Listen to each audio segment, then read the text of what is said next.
I believe David Moyes sends out a lot of the wrong messages in the public domain, I'm talking about here, to the players.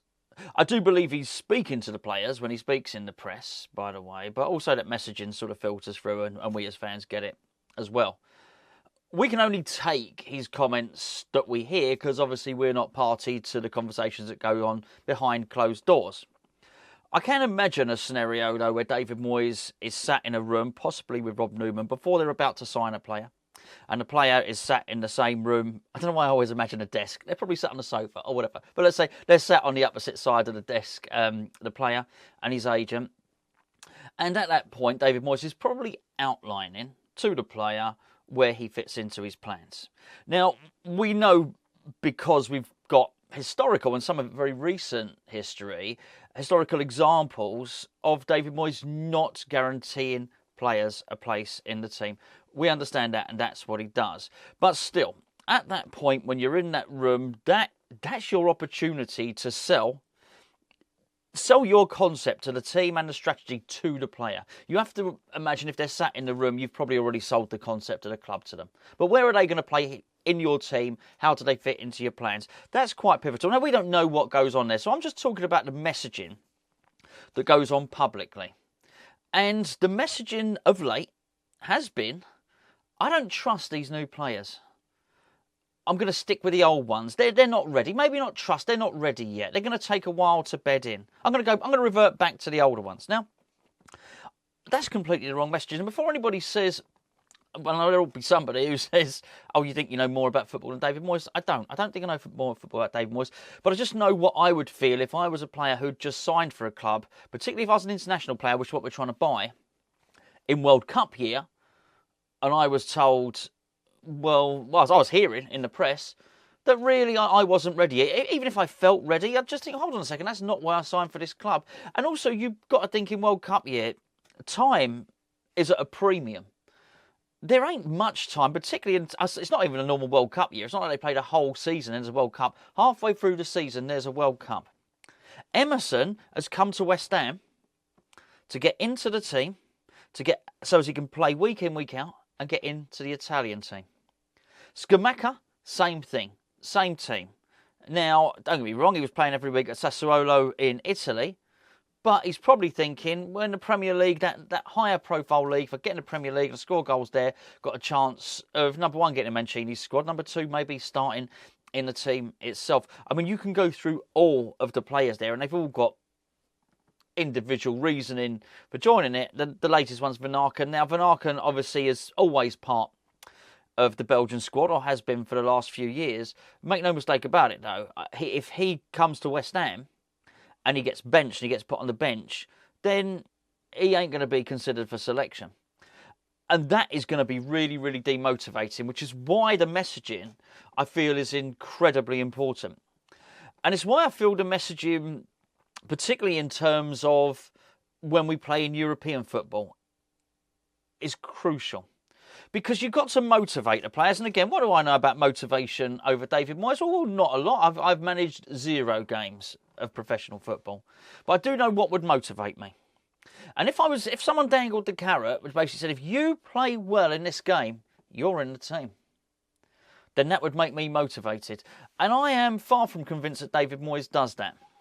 For too long, there have been certain players, and it doesn't matter how poorly they play, they are in the team for the next game. And there's certain players, it doesn't matter how well they play, they're not going to make it in. Let's give you a couple of examples. Let's go with the European game. And I'm really happy to be proven wrong. If this gets to the game against Aston Villa and someone's laughing at me saying, you got that wrong, I'll be delighted. I really will. Let's go with Flynn Downs. It doesn't matter how well Flynn Downs plays. If he plays against Viborg, I'm assuming he will. It doesn't matter. He does not get in the team and start against Aston Villa.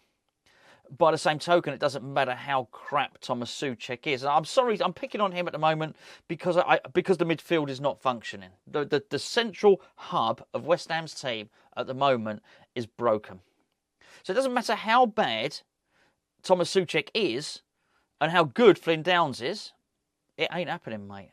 That's got to be really, really deflating as a player. I mean, it really does. There's no two ways about it.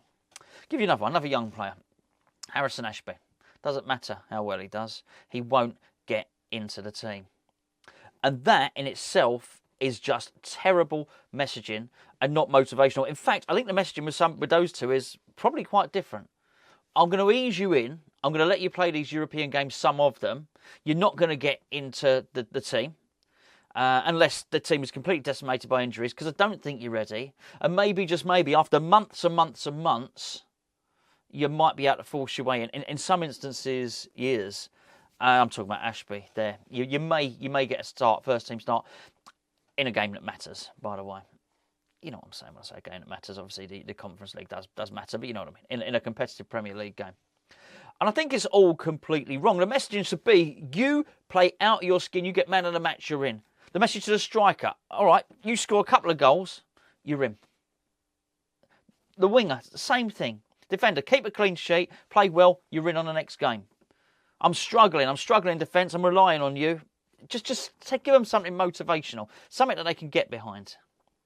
Before I go any further, this video is sponsored by the OneFootball app, which you can download by clicking that lovely link below. I don't know why that link is more lovely than other links, but it is a very lovely link because the OneFootball app is a very, very lovely app. If what you want to do is keep in touch with all the latest West Ham news, all the latest transfer news going right up until transfer deadline day, and you want it just to be about West Ham, you want to filter out all the noise and all the crap from all the other stuff. You don't want to hear about Tottenham, you don't want to hear about Brentford, you don't want to hear about Arsenal, you just want to hear about West Ham. Then download the OneFootball app, because what you can do at the point when you sign up, and it is free, by the way, you can ask it, you can tell it, oi, I only support West Ham, only give you the West Ham news. It will go through and it will pick all the news up from all the newspapers and all the relevant Premier League websites, filter out all the rubbish and just deliver the West Ham news straight to your phone. That's the OneFootball app. Click the link below.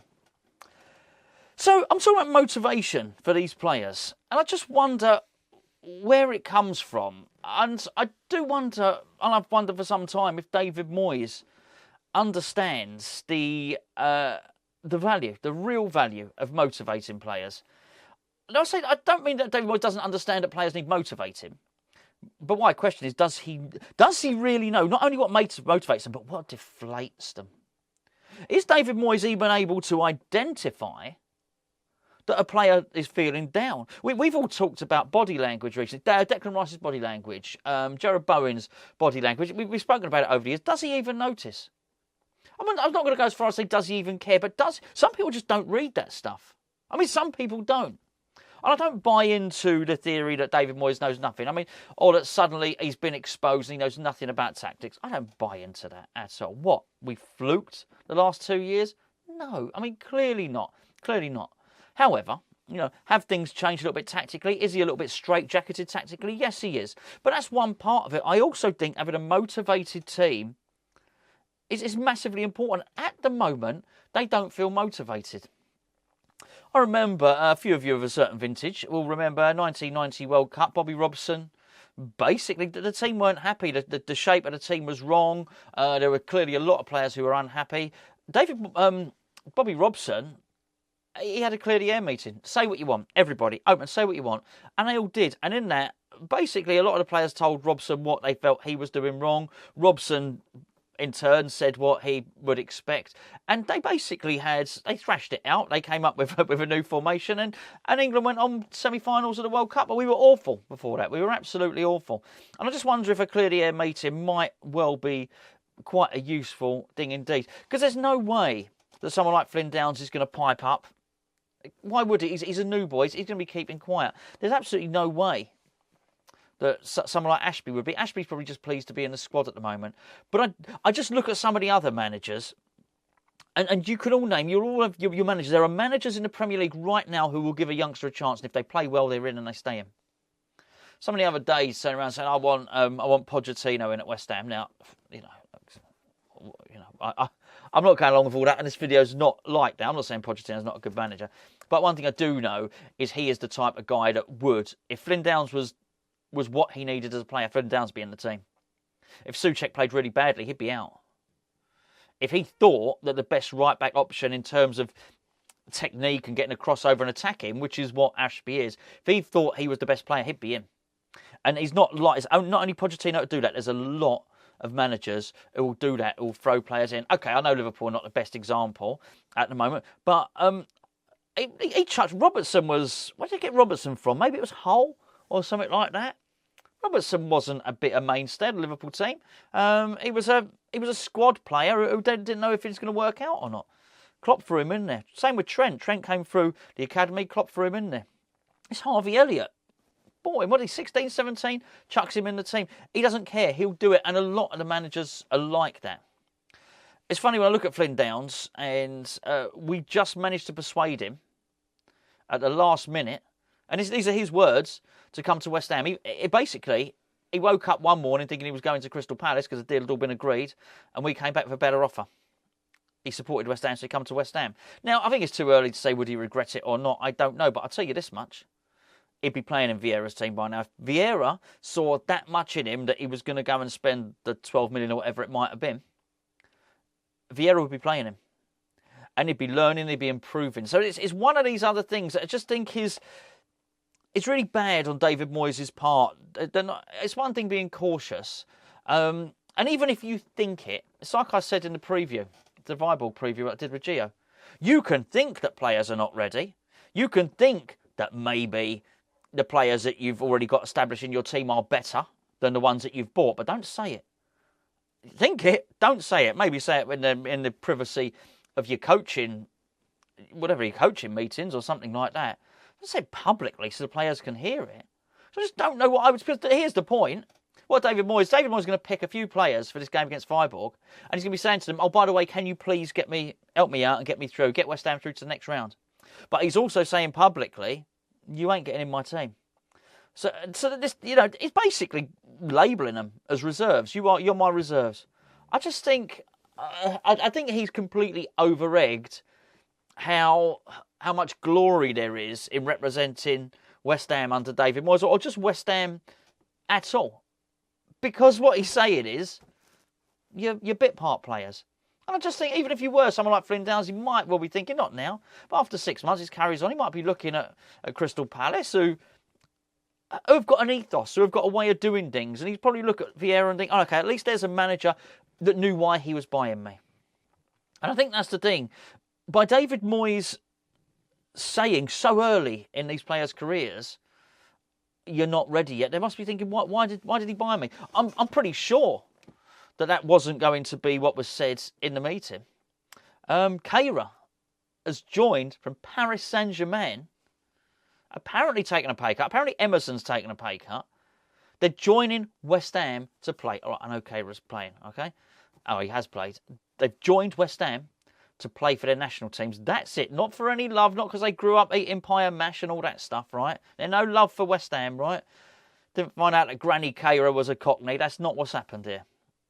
He's joined to make sure he stays in that Germany team. And the messaging is bad. He's sending out real mixed signals. So if I was David Moyes, I wanted to lift morale. Morale is a massive part of it. And listen, we're dealing with a manager here who turned around the other day and said, oh, I don't know. I have lost 3 games. I don't usually lose 3 games in a row. That's what he said. Don't usually lose 3 games in a row.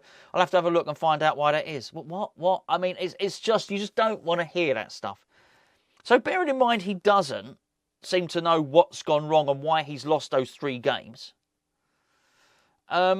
maybe, just maybe, he might want to look at trying to give the squad a lift. He wants to give the squad a lift, then there's no better opportunity than the Viborg game. And there's nothing better than actually going in and picking your team for the Viborg game. And it could be all those players in there. Everyone I've mentioned. Ashby in there. Keira. Downs. Cornet. Skamaka. Pick your team. Put them in there. But you say to them, boys, you play well. You all give me an 8 out of 10 performance. Anyone that gives me an 8 out of 10 performance tonight is in the team. Because then you turn around, it's like carrot and stick. The players that played crap at the weekend, and there were loads of them, by the way, you're saying to them, boys, you were crap. You're out of my team. You play well, that's the message. It's so simple. Play well, you're in the team. Play crap, you're out of the team. There's no guarantee of keeping your place. But it's wrong, it's just wrong that players can play totally and utterly crap and they're back in the team. And already you can see players getting demotivated. I don't think David Moyes got time on his side. I think David Moyes thinks he's got the more luxury of time than he has. And I want him to succeed. I really, really do. But if he thinks that what he might do is take 3-4 months to drip feed these new players in, and then they'll be acclimatised and they'll be ready, he may well find that David Moyes himself doesn't have that time.